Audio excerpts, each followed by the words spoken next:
everybody, to Multiplayered. Thanks for joining us, whether it be through YouTube, watching our, subpar faces, or listening to our more annoying voice on our YouTube or on our podcast services. Thank you guys for joining in. Make sure you pay attention to the road if you're driving, though. Don't want to be responsible for any of those mistakes. Maybe a little bit. I mean, don't know. Well, Maybe. it depends. It just really depends. You know what? Screw it. Close your eyes. Pay attention to these voices. Let those soothe you into a nice lulling sleep as we talk about. You just steer straight into a tree. Yeah. Don't do that. Don't do that. Don't do that. Yeah, Don't do that. we claim no responsibility for car accidents. The very first episode, 10 seconds in, we cause a crash. We get sued. We're out of business. Stop giving them ideas. Well, so welcome, guys. Thanks for joining us. We are going to be talking about, you guessed it, food and why it's good for you. No, we're talking about video games. But specifically, guys, you have some things to say about a certain huge expo, something or another that's supposed to be really big in the video game industry, right? Yeah, some say it might be the biggest, but I disagree. The biggest. I'd like to think that mine's the biggest. Oh, wait, no, we're talking about something else.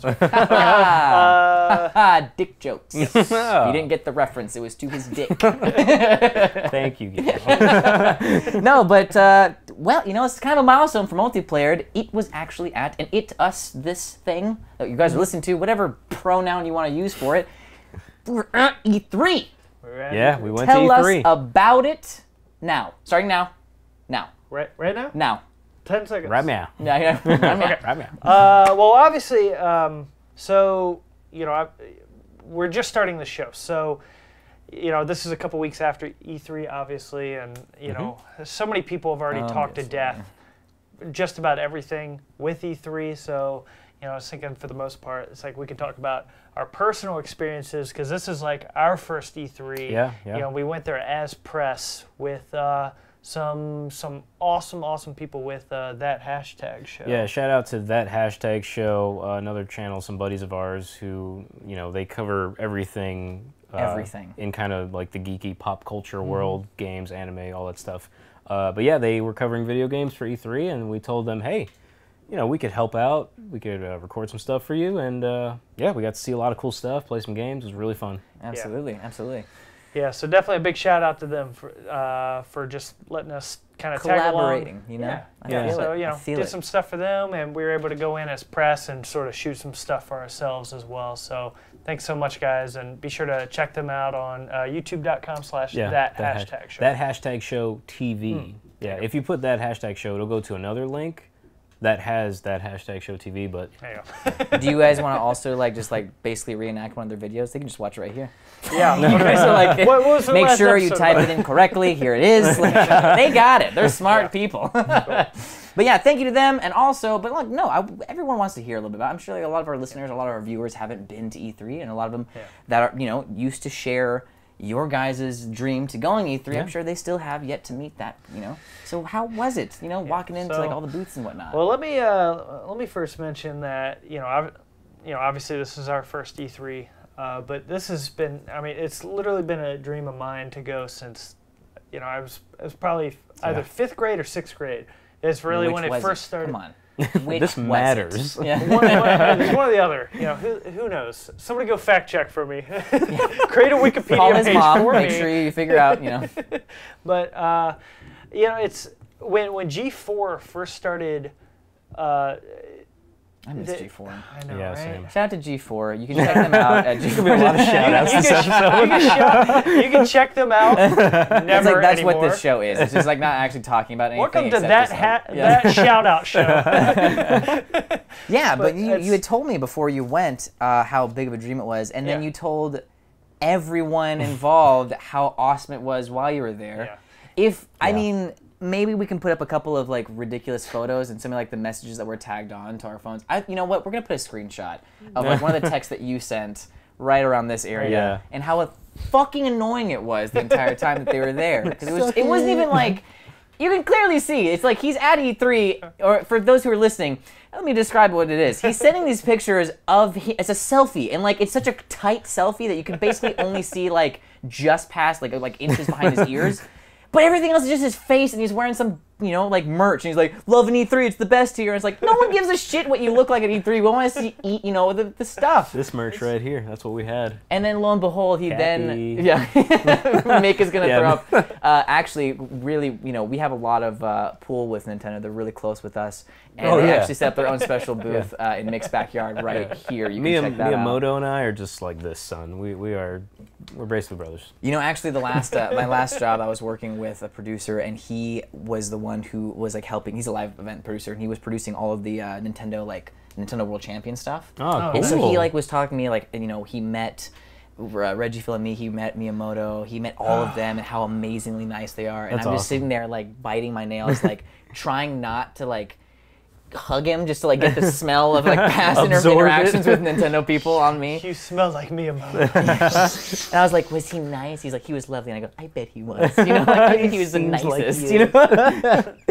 Yeah, but so E3's done. That's all well and good. Everyone's talked, as much as they possibly can about the stuff. Though, I feel like we should just kind of go over a couple of things that happened, and more so. I mean, everyone, maybe there are some people who don't know what's happened. Maybe people aren't as in the loop as some others. I'm not gonna say who, but no, but we should just kind of go over a recap. That's kind of what I want to do. I want to go through the main three, just once again, kind of see our impressions and how you guys felt about it, because I'm sure there's gonna be a lot of shade thrown around in certain places and certain conferences, and we'll probably have a couple of people behind the camera who are going to chime in on that as well. So I guess we should start off with the weak link. I mean, with the first one, Xbox conference, Microsoft situation, and how they kind of came out strong with, the Xbox One X, as Mick starts throwing things from behind an the camera. acronym for Xbox. If you didn't get that.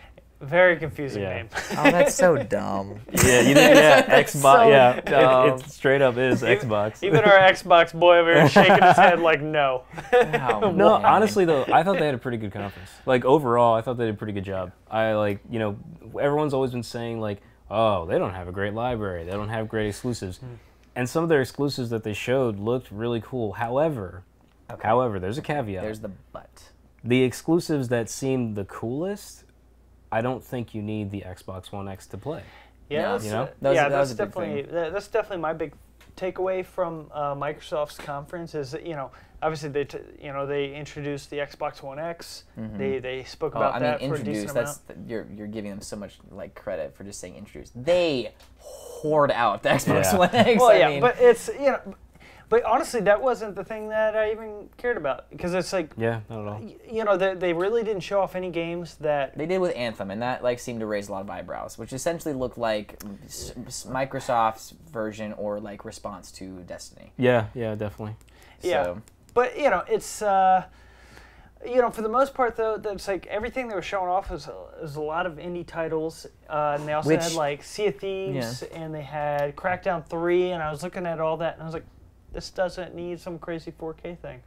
Despite their... You mean you don't want to watch the entire city destruct in Crackdown 3 in 4K? Yeah, but it's so oddly cel shaded. It's it's not doing anything. It looks it's not the teraflops. Yeah, that's true. Yeah, Sea of Thieves especially looks like something that could go on a Switch. Yeah, it's it it's doesn't rare. It's kind of harkening back to its original, grabbed by the ghoulies kind of Which I'm I love I'm a big fan of Overwatch and kind of that cartoony kind of feel to it. Yeah, man, I'm telling you, those video games with that kind of art style seem to last the longest. Yeah, I mean, even to this day, Wind Waker looks beautiful. Yeah, Overwatch is a gorgeous game. The Breath of the Wild is, stunning game. It's all about the art direction, and it's it's like the Xbox One X. It's they didn't really show anything that necessarily. Okay, but granted that it is a powerful machine. It is it holds up to the most powerful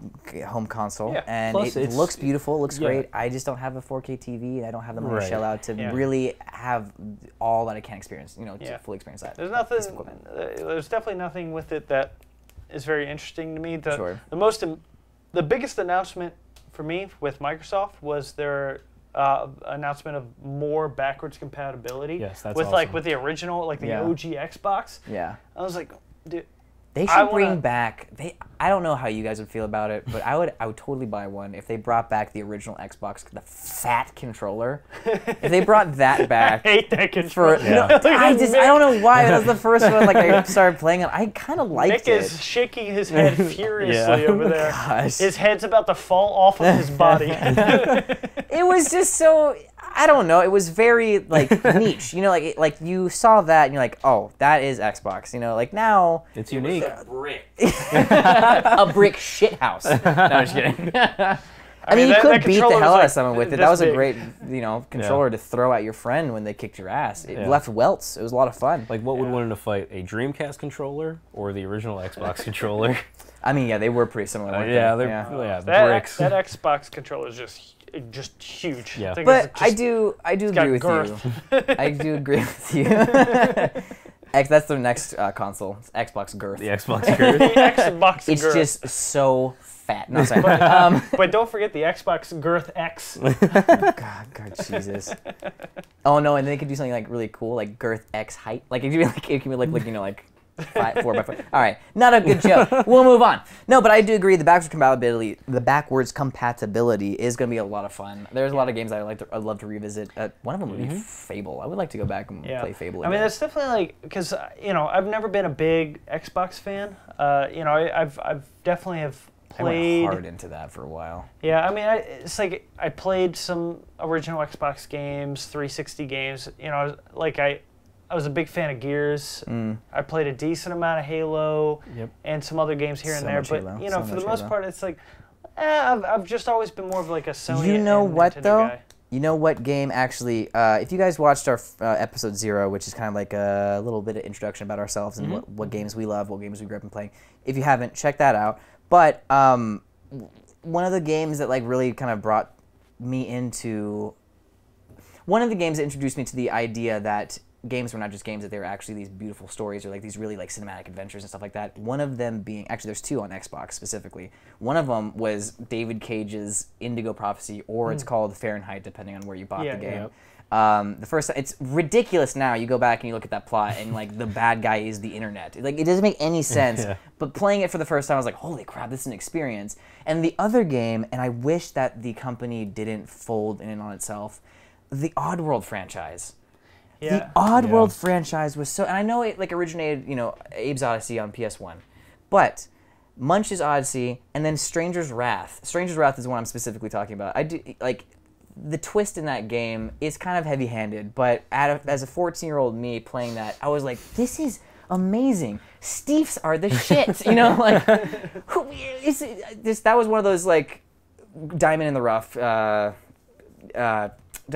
companies that like really were going for original content. Like the fucking ammo was bugs and critters that you caught. It was just really awesome. But I would love to play that again on the Xbox One X. I'm not gonna buy it, but it's definitely like a series. And I know they've done some HD remakes for like PS3 and PS4 that I'd like to try and play. But it'd be cool to pick up an Xbox One just for some of the backwards compatibility. Sure. With it. So like one thing I'd love to go back and play is Red Dead.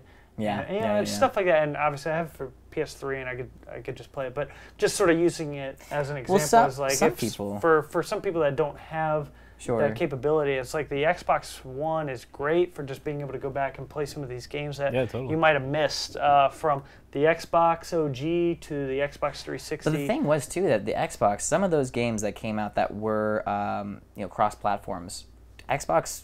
Though the Xbox-specific versions of those games were like the better version to play. Oh, for sure. So like that is something that is definitely a draw towards And there's games like Crimson Skies that didn't come to anything else. And that's Fusion Frenzy, man. Play as Samson, dodge and leave the fucking wash machine level. I mean, there's definitely there's definitely some OG Xbox games. That you can't really find anywhere else that would be good to go back and play. But the only thing that's really drawn me to buying any kind of Xbox-related console is honestly like it's an indie game, but Cuphead. Every time I see that game, I desire so much. I think that was Xbox's strongest thing were the indie games. Like The Last Night looks amazing. Like it looks like Blade Runner, like 8-bit almost, but the art style and it's so good. And there's the other one. I forget what it is. It's like the guitar artist thing. I forget what it's called. I don't Ooh, know. yeah. Gosh, I can't remember the name of it either. The guitar, yeah. The guitarist. Yeah, if I can remember, it was a beautiful looking game though, Yeah. and that's the thing. And then Super Lucky's Tale looks like a lot of fun too. Yeah. Like Well, a nice but Microsoft's always had a very strong indie. Like that's one of the things that kind of drew me to buying an Xbox One when I had it for like 5 minutes was like playing Unraveled and Ori's Blind Forest. Like those games, those exclusive indie games, are a lot of fun, and I think that they're doing a hell of a job with that. But I think, that's really about all we can really say about Microsoft. I think it's time we should probably move on to topic number 2, which is Sony. A little quick recap of that. PlayStation. 2 things come to mind when you think of Sony. One of them being, well, besides games, one of them is they fucking killed it. Like it was an amazing conference. The second one is they are so loving the survival-themed games right now. Zombies, man. Zombies. Like their entire, like every trailer started off with some kind of weather effect, they're just like really loving all the Uncharted series started that. Last of Us secreted it, or it's all it's all going to that. But they kind of running through it, they open up with Uncharted Lost Legacy, which looks amazing. I can't wait to play as some really cool badass female characters. Yeah, very very shortly, and it's not $40 for 5 to 6 hours. I think they said more like 8 to 10. Yeah, I think it's 8 to 10. Yeah. They were basically how you play the game will obviously depend on how long it takes, but I think if I'm pretty sure they were 8 to 10 hours is sort of what they're aiming for. Sure. And it's gonna be a lot of fun. They had a whole section of PSVR, which I kind of zoned out for a while, because I'm kind of in the mindset that VR is not gonna catch on. It's having its little renaissance right now, but it's gonna filter off.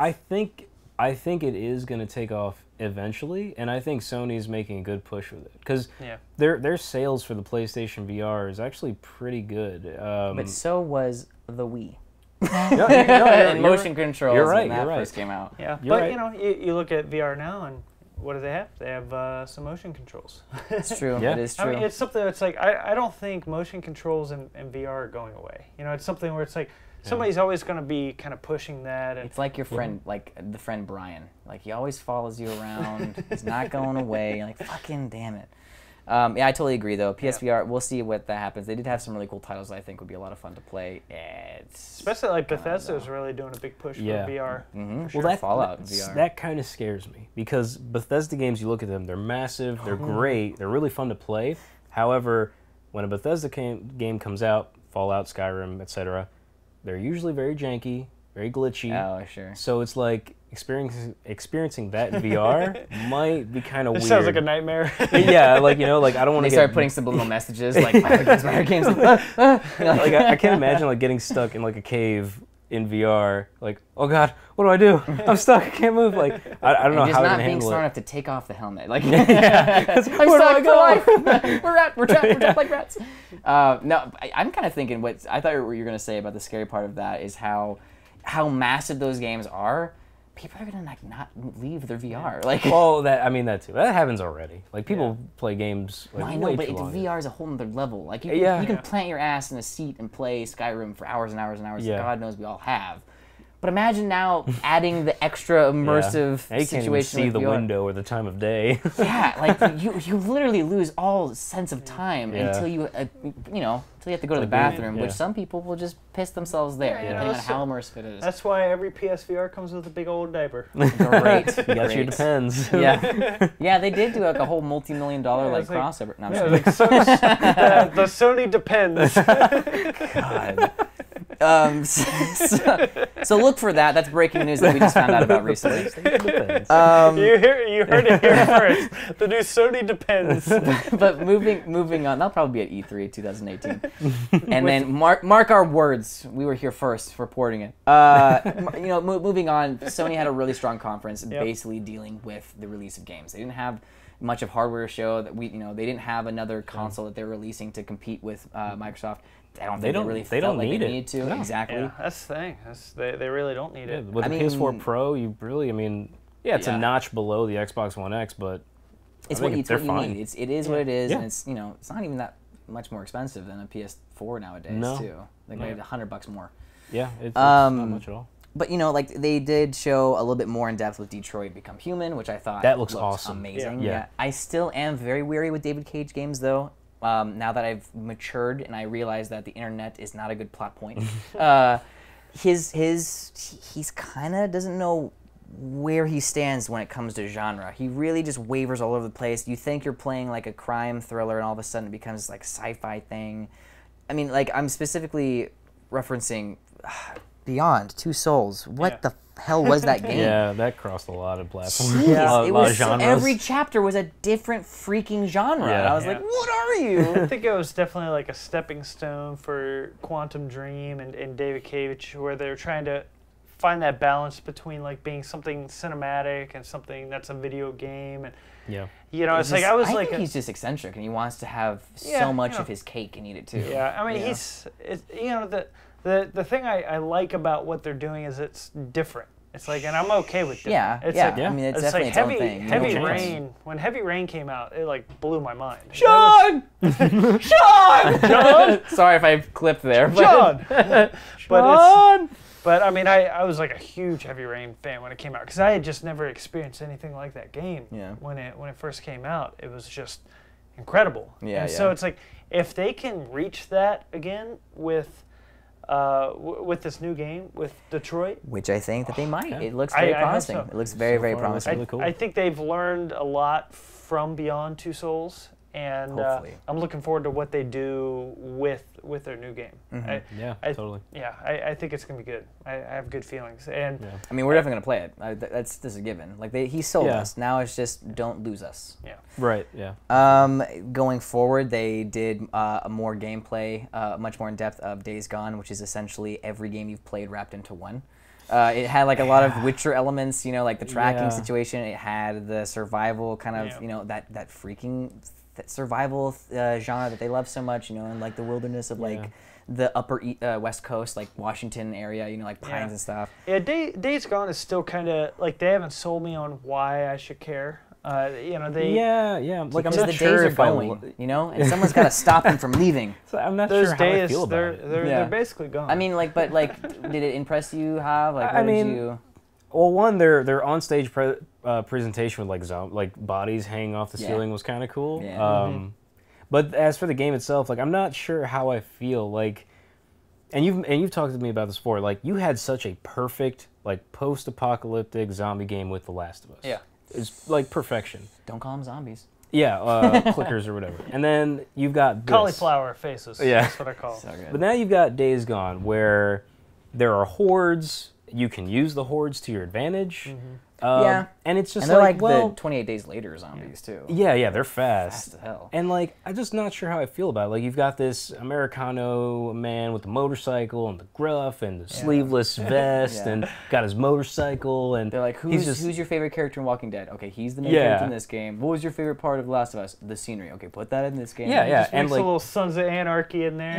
And he's like mowing down zombies with his AK, like just and just they're just falling like so it's just I don't know I don't know if it's supposed to be more like survival horror or more like just adventure action. Like I'm just not sure how I feel about it. It's they haven't really, at least to the public. I know they've done some behind closed doors kind of stuff, but I think they haven't just given a straight message as to what this game really is. I think they're trying to create their own niche. I think they're trying to create like the new zombie game because you know kind of like what Last of Us did and revolutionized it. They're trying to do another thing. They're like, okay, but what if they were all everywhere? You know, so we'll see. We'll just have to wait until it comes out. And we'll see what goes on. I just haven't seen something that's like, why should I care about like this main character or anything going on? Like I think it looks cool. Like you know that's always been a thing with like movies and games when it comes to zombies. It's like you never want it to end because it's usually how it ends is bad.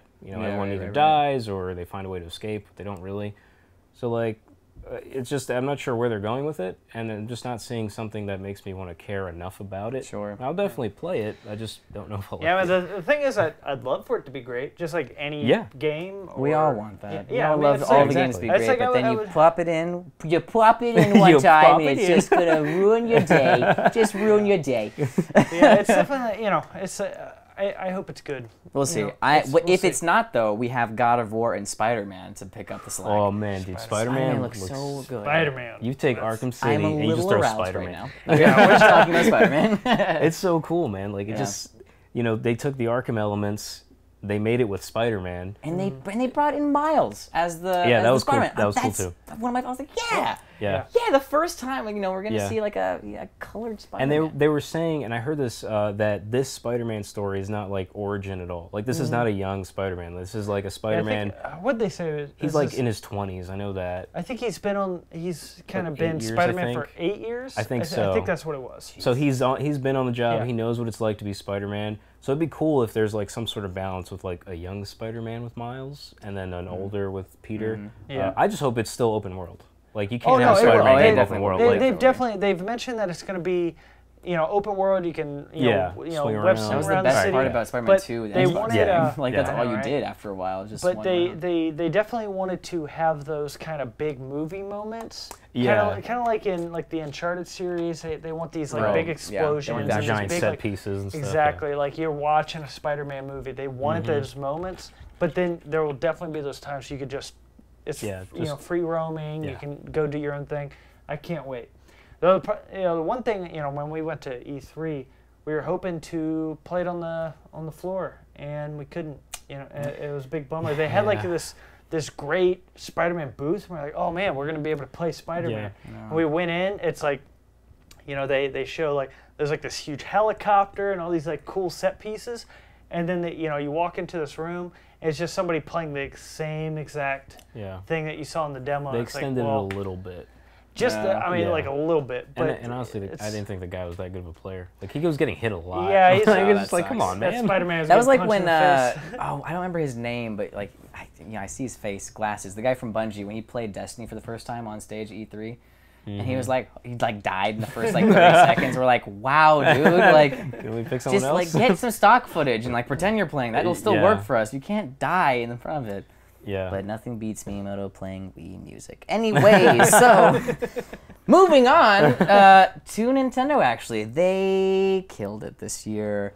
So excited, and you know what? I think they finally found the way to do it. They finally found that. You know, doing these live unveiling stuff doesn't necessarily work for them 100% of the time. So they're sticking with what they did last year and what they did this year with the Nintendo Direct or the digital event. Yeah, they've definitely been doing that for a few years now. And, and it's working out. And I think now this is the first year that they nailed it. They just game after game after game. You know, teasers. There was like no really any buffer for some of these things. Speaking of which, you see Metroid Prime 4 come on the screen. And then without giving you a second to breathe or like really take in all of the severity and the weight of that announcement, right into Yoshi. You're like, hold on, what are you doing? Give us a breath. Though I will say, and I know they were trying to focus on the Switch, but I think it was definitely kind of weird for them to announce the Metroid game for 3DS like during the Treehouse Live. It was awesome. I mean, like, but they're remaking Super Metroid. Well, not Super Metroid. Metroid 2. Or Metroid 2. Yeah, it's Metroid. That's what I said, Zach. Go back. Which is cool, but you know, it's just because I didn't. You know, obviously we were on the showroom floor doing stuff. You keep saying that. We were there. Know. We'll just keep rubbing Nathan and I. We'll just keep rubbing it in. Throw a picture back up. You can see that again. Podcast listeners, when you're not driving, you should check out this video so you can see how much of a douche Zach is. He's now. Oh, jeez. I'll leave that one. I'll leave that one for you guys to find out. I think it was weird for them to announce that later. I feel like they should have been like, so here's a new, you know, basically a remake of Metroid 2 coming out for 3DS. And, oh, by the way, here's Metroid 4. But that's why they did it at the Treehouse. They didn't reveal it in the Direct, you know, or the digital event. That would have been like a bit weird, you know. But when they dropped that Metroid 4 Prime 4 teaser, I'm very excited. Totally. I cannot wait for that game. It's, you know, one of the franchises that's kind of not really doing very well, and they don't understand how much the fans really like it. And they keep trying to revamp it or rebrand it, and it's just not working. So finally to see them actually listen to the fans and go, okay, I guess they want this, they like this, and then to hear the reception, I'm sure they're getting a huge like huzzah from the entire like Nintendo fan base. The funny thing with Metroid is it's actually like not funny. There's not a single joke in there. It pisses me off. No, it's surprisingly, it's not a big seller, and well, yeah, because it's what are you talking about? The Prime series? With both, there's like obviously the reception is, I mean, it's always all super there. positive. Yeah, it's there. I mean, they're incredible games, but it's just something that it doesn't do Mario Kart numbers. It doesn't do, Animal Crossing numbers. It doesn't do just straight up, New Super Mario Brothers or whatever kind of numbers. I mean, by millions. I mean, it's just not even close. It's way bigger here in North America than in Japan. And so it's just one of those things that I don't know why. But they truly have a unique gaming experience with the Prime series. Like, it is a very thoughtful exploring dungeon crawler, really. But with FPS. With FPS. It's like so elements. cool. Like it's one of the best. Like, I love that. And the FPS puzzles in that game are great too. Yeah. Like, it's a really thoughtful game. It's definitely just an incredible. Like, I'm a huge Prime fan. Definitely, a lot of people will be like, oh yeah, I love, the 2D games more. But I'm definitely more of a Prime fan, and I like the original Prime and Prime 3. Yeah. I just absolutely adore those games. If you think about it, like on the GameCube too, like I think the rarest GameCube game there is today is the that bonus pack where they sold the Metroid Prime game and Zelda Master Quest in the same case. It's like worth like hundreds of dollars now, hundreds and hundreds of dollars. Zach's like, I gotta find this. Oh, you mean the one I have right over there? Yeah, I'm sure I have that. Oh, jeez. His address is. No, I'm just kidding. But yeah, they did the Metroid 4 Prime. I can't. I keep saying that wrong. Metroid Prime 4. Jeez. And not to take away anything from the 3DS game because it looks really good. Yeah. Like it looks really good, and she's got this sweet like uppercut counter, which just looks badass. She's got this sweet uppercut counter. It looks so good. Like something's coming at her, she's just like nope, and then she just shoots it in mid. Like it looks awesome. It's gonna be an awesome game. I can't. It's got that Nintendo polish you can expect. And I think that's a big thing because they were like, I think that was their big thing before E3. They were like, listen, our 3DS is not dead. We still want to sell it. Yeah. I don't know for how much longer they want to because you sell a home console that's also portable and mobile. And that's the thing. That's moving as quickly as the Switch. It's like, how long can the 3DS really survive? Especially when they bring in Pokemon on the Switch. Yeah, exactly. That's gonna be the DS's. That's its swan song, or that's what's gonna end it. They definitely they said that they were gonna support 3DS through 2018. Obviously 3DS, the numbers are out there. I mean, there's so many people with 3DS. Yeah. And they keep buying the new version, like the 2DS. As long as there are Pokemon games for 3DS, the 3DS is going to sell. It's that simple. I mean, and the new Kirby game looks really good too. But yeah, I mean, the minute they bring up Pokemon, and even nowadays Fire Emblem has gotten huge. So it's like when they bring those two games to 3DS. And see, like another thing that I kind of noticed with like the Nintendo conference is that they are going way back to their 64 roots. All their games, like, of course, Super Mario Odyssey, which is we'll talk about that here in a little bit because you actually had some hands-on experience with it, and I need to know and live vicariously through you on that. But they're going back to that like open world, that hub situation like they did with the Super Mario 64. Pokemon coming, that's always kind of been consistent, but now it's coming to Switch. Kirby, the new Kirby game for Switch. I'm a huge fan of the Kirby games, but specifically Kirby and the Crystal Shards for the 64. Yeah, that's really fun. The Switch one looks almost like a spiritual successor to that because they brought back the whole combining the powers together, which is what I loved dearly. I just love like trying to find all the different like combinations. My favorite was the fridge. Was electric and ice, and you just like toss out food all day. Although electric and rock and Crystal Shards, that game's over. It was the giant boulder that was connected by a lightning bolt that you just hurled at people. Oh it killed everything on screen.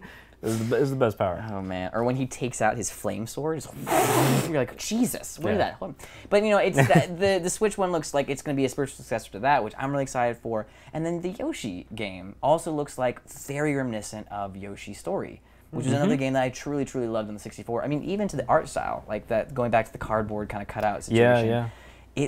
I don't know, it brought like a huge smile to my face. Yes, it came after Metroid Prime 4. I don't know if that smile was, coming over from that. But I was really excited. I think that they're really going back to the roots, and I think that that's going to do very, very well for them, especially now that they have a console you can take anywhere. Because imagine if you could take Super Mario 64 anywhere, which I think you can actually. If you Google people have modded a 64. It's like Well, you could also you could play Mario 64 DS, which is a good port. You get to play as Yoshi. Yoshi, that was really awesome. That was a fun port actually, and they added an extra star to every level, which is a nice little fun little kick there. Big fan. And like a weird but fun multiplayer game in there. Oh yeah. I do remember that. Wasn't that where you were taking stars from people? Mm-hmm. I remember that. Yeah, it was a lot of fun actually. And the mini games were so good. Yeah, it was like that whole little collection of stuff, like the mini games and the multiplayer and all that. Like Mario 64 DS, I don't think gets enough love. I think that was definitely like a good sort of remake / port kind of thing. Yeah, with like some added stuff. If they just did that for more of their ports or more of their remakes, like it would be much better. Because yes, they're going to be porting a lot of games from the Wii U onto the Switch. Yeah. Everybody and their brother in the video game industry now is making remakes of every game, and Nintendo is the most guilty of this so far. But if they just did it, I mean, right? That's what I kind of feel like. I don't know. It's everybody's kind of doing it. I mean, it's Crash. Like you look at Crash just had one. Okay, sure. Capcom's done a bunch. I mean, everybody's. I feel like Crash is the exception though because they gave all 3 games at once.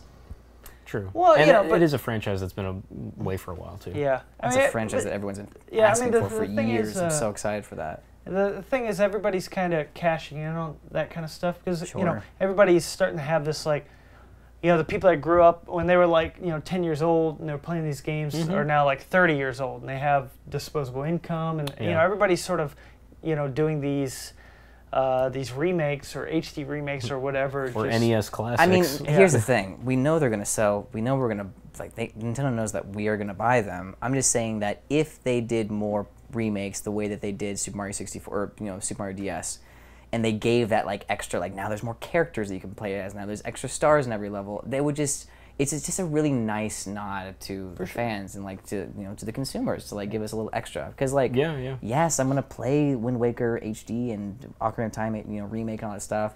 But Nintendo's pretty good about it because you think about Wind Waker HD and they did have they added the fast sale, which was oh my god. It's they add little things like that. Same thing with pretty much any of the remakes with Zelda. It's they've they mainline some things, they streamline some things, but they didn't add new content per se. Right, but it's they fix things that were maybe a little slow or something like that. Right. And obviously they're doing things with this Metroid 2 remake. Yeah. It's that's kind of it's if they're doing a remake, it's not. It's they're taking the time to make it right. Sure. It's some people do these kind of cash grab remakes that are well, it's a remake, but it's not very good. I mean, they didn't really add anything. They didn't really fix anything. It's just a port. It is what it is. So now you paid $60 for it. Yeah, pretty much. Yeah. No, that is true. If anything, it is a testament to Nintendo. They are remaking games and fixing those stuff. I'm just saying, I want more because I'm greedy. Invoking your right as an American, I want more, and I want it now. Have you seen that video of the Unreal Engine of Ocarina of Time? Yes. Could you imagine? Oh, that's awesome. Could you imagine, guys? If you don't know who that is, that was our lovely cameraman Mick. That's Mick with an M. I'm not gonna let that joke die. And we have Nathan back there as well. Nath. Being quite, yeah. You can follow him on Twitter at multiplayer.nath. Not Nate. Not Nath with an M. Nath with an N. How you doing over there, bud? Pretty sleepy. Pretty sleepy? I agree. I'm always there. Wait, you mean this video game talk is not going to keep you excited and energetic and wanting more? No. It's he needs tea. He needs his tea. It's tea time for not sleepy time Nate. tea. Yeah, so pretty much that was the big things. Kirby Yoshi, the Zelda DLC looks fantastic. I can't wait to see where I haven't explored with that whole new map add-on that they're doing, where you can see where you've walked and stuff. Up to 200 hours. Up to the past 200 hours, you can see where you've been, and now you can really hone in on what I haven't seen. Yeah, definitely looking forward to playing the new Zelda, DLC. I'm trying to decide if I want to wait for the next batch. I think I will. I mean, you get the season pass, so buying one will be technically buys you two. Yeah, for sure. But it's like, I'd like to just kind of dive in for another month and just sort of play the hard mode and the extra DLC story stuff. Sure. I might wait. But I'm definitely excited to jump back in, and it's such an incredible game. At first, when they announced the whole DLC thing for Zelda, I was kind of like, no, Nintendo's going down that route. But with Zelda, it makes sense because they're not just like adding, just like costumes and stuff. Like, they're kind of doing like what a Witcher thing does, where they add like a whole extra part of the story. Yeah. And so I just hope that the people upstairs will stop moving furniture so we can talk about it. I just hope that it is, like whatever storyline they add, it's not going to just be like some kind of like, 2-3 hour romp. Like I hope it is something like where they add like maybe a new island or maybe they add Tingle for Jesus. I mean, that game already has so much to offer. Like it's, I'm like, I still haven't technically beat it just because I explore so much. I just wander in any direction in that game, and there's so much that game has. I'm sure the DLC won't even disappoint. And even if it does, like, already that game is, I think, is worth more. I want more. You're right, I know. I want more and I want it now. As Americans, we deserve but that. Nintendo's been really good with, like, DLC. They haven't, they're not Capcom. Or EA. Or EA. But they, it's like they're basically like, when we do a DLC, we're going to do it right. You look at stuff like Smash Brothers 4, you look at Mario Kart, I think they've done it right so far, and I'm really looking forward to, what they do with Zelda. Like I'm definitely looking forward to whatever the new little piece of the story is they add in with the next DLC. So I definitely think piece of the story. I do want to ask you guys because we're running out of time. Ask away. You guys played. We were saving the best for last. You played Super Mario Odyssey.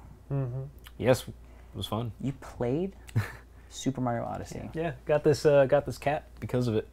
He's holding a visor version of Cappy for you guys who are listening in. It's pretty cool. Yeah, if you're on a podcast, you're missing it. Check out the YouTube version because you could just turn your phone sideways and start watching us on our YouTube page. But again, do not take your eyes away from the road. How was it? Tell us a little bit about it.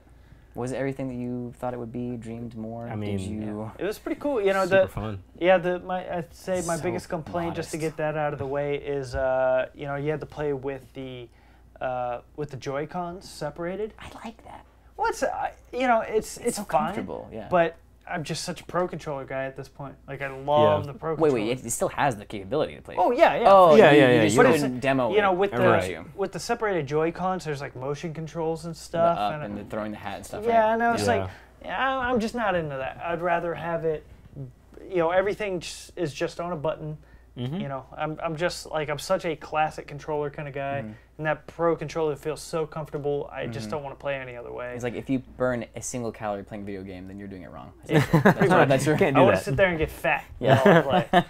Because that's how I gauge how good of a gamer I am by how many pounds I increased that week. But I could say from my playthrough, it's like, it's such a pretty game. The art direction for it is just it does look really cool. Is amazing. I think dinosaurs. Despite playing on the Joy-Cons, I think it controlled really well. Being back in the shoes of Mario within like an open sort of sandboxy world, it just feels phenomenal. And there were things that they haven't shown. They showed in like Treehouse Live, but they didn't show it like in the trailers. Things like being able to go through like a warp pipe and becoming like an 8-bit Mario is awesome. I didn't know kind of take a little bit of the playbook from Link Between Worlds. Thank you. And that's what it felt like. Yeah, and I was just like, playing that game and just kind of, sort of adventuring around, kind of just throwing your hat at things and jumping. Cappy is awesome. Yeah, Cappy is like such a cool, new device that they're using in this game. Sure, I mean you can Mario possesses people now. Pretty much. But you can also use it to like collect coins and stuff. You can use it to attack stuff. So they had two different demos. You could play in New Donk City or in this desert level. I forget what it was called. But we both did the desert one just because they said New Donk City is kind of just for like feeling it out, and it's much easier. There's not really any enemies. So we both went for the desert level, and it's hardcore. It's really fun. I mean, that's my biggest takeaway. I just had a really good time playing it. Maybe I'm not a big fan of the cultural appropriation that they're doing with the sombreros and everything, but it's Nintendo and it's fine. It's brightly colored and it's gonna be good. I mean, the last question I have for you guys, because we really do have to wrap up the show, but the last question I have for you is, I have a theory, and I feel like Super Mario Odyssey is, yes, calling back and hearkening to the days of Super Mario 64, but I feel like it's more kind of a spiritual successor to Banjo-Kazooie than anything. And I wanted to see if that theory is correct in any way. You know, it's like in that N64 era, there was a ton of those kind of 3D exploration kind of games. You know, one being Mario 64, one being Banjo-Kazooie. Two being Banjo-Tooie.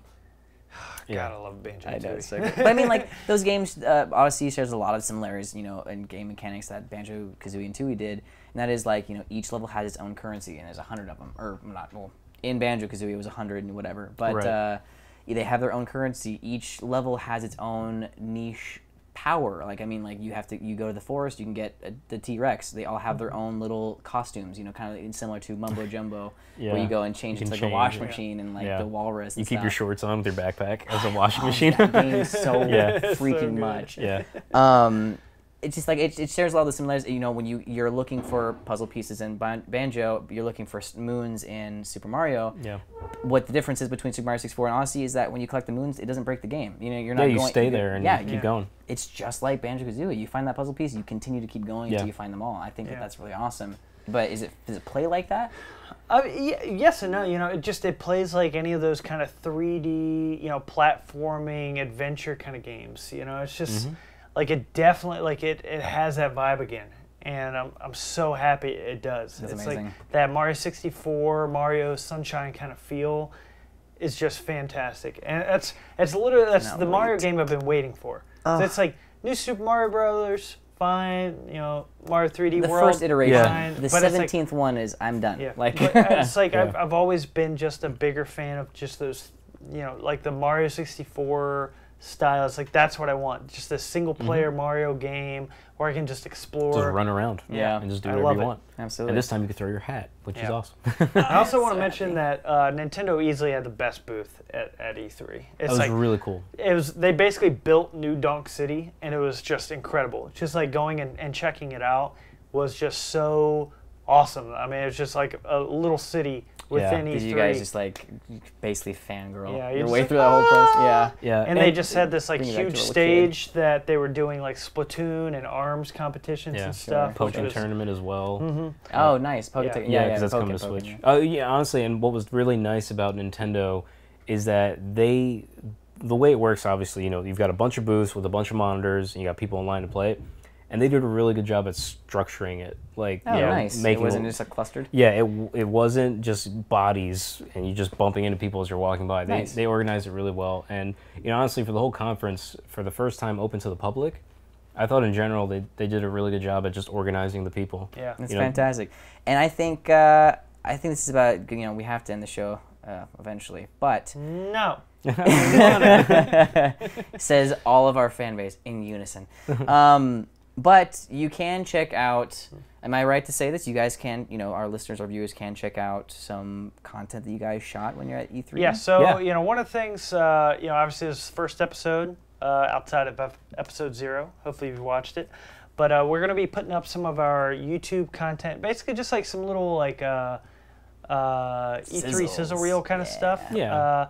You know, obviously it's already been beaten to death. We're starting this show a couple weeks after E3, so you know, we're just going to touch on it more than anything. Just like, well, you get our flavor, our little feel of E3. Yeah. So I mean, you know, it may have been talked to death, but you haven't heard it through the eyes, you know, in the mouths of. So we basically, you know, we have a little content we're going to put up on YouTube just to, you know, give you guys a little more of what we have to offer. Essentially, and obviously next year we're going to be back at E3 and we're going to be doing way more. So stick around for a whole year with us, guys. You'll see it come to fruition. But that is the show, guys. I do want to say thank you to DJ CUTMAN for giving us that amazing 8-bit music at the intro. Awesome. If you want to hear more of his stuff, it is all really, really cool and like reminiscent to like Mega Man, like boss stages and stuff like that. You can go check his stuff out at his SoundCloud or his personal website, which is djcutman.com. Also, please, guys, if you want to see more of this content, of course you'll get those extra little E3 sizzles and stuff like that over at our YouTube page. You should check that out, podcast listeners, if you haven't yet. But also, visit our Patreon, and if you're feeling kind of kind-hearted and a little generous, throw us a couple bucks, because just $1 a month gives you bonus and exclusive content that you're not going to get anywhere else, and it's for such a low price. And plus, we really appreciate it. That'd be awesome. But yeah, so go there, check that out. It's patreon.com/multiplayered. We've got a little video for you guys up there as well. You get to see a little bit more of Mick and Nathan there behind the camera, and more of us too. Also, please go ahead and check out our Twitter and Instagram pages at what was it? At multiplayer, at Go Multiplayer. Go Multiplayer. At Go Multiplayer. You can also find all of our personal accounts there as well. But you know what? We're all here right now. You can find me on Twitter at Mas Dorado and on Instagram at Guillermo_Dorado. Zach? I'm at Zack Matzganis. ZACKMATZGANIS. Too many letters. And that's I know, write right? that down. It's like my name or something. Yeah. But that's from my Twitter. I'm not really anywhere else, but I'm on Twitter for you guys, so check me out there. Boom, boom, boom. And you can find me on Twitter at multiplayerhav, just a JAV, and just multiplayer in front of that. So super simple. Sweet. You can also find Nathan at, like we said earlier, at multiplayered NAF. I think we should spell that out. Yeah, right here. It's like a big NATH. And then you can also find Mick at Mick is a wood. What is it? No, Mick to the wood. Mick to the wood. Mick is a wood. He is a wood too, though. I mean. Also, I just want to say one more thing about E3. We got to meet Sean Layden. No, end the show. Very nice guy. Super nice. Also, Per Schneider and Jose Otero. Jose Otero Super with nice IGN. people. Incredible people. Thank you so much for just taking the time to speak to us. Yeah. Also, before I forget to mention, if you have any if you want to send us questions or anything like that, you can you can do it at our basically our Twitter, Go Multiplayered, at Go Multiplayered. But you can also hit us up on our email, themultiplayered@gmail.com. Of course, you can leave comments on the YouTube video as heinous as you'd like, because that's what YouTube is. Question us. Send us your stuff. Send us what you'd like to see. Send us some things that, any questions like that. We can answer that and address on the show. Yeah. And totally. we just want to hear from you. Be a good deal. Anyways, we'll see you guys next time. Please tune in next week for another foray into all the video games that you love. But until then, keep on playing. We'd like to give a special thanks to Jaden Lawrence. If you want to receive shoutouts like this beautiful man, be sure to check out our Patreon at patreon.com/multiplayered.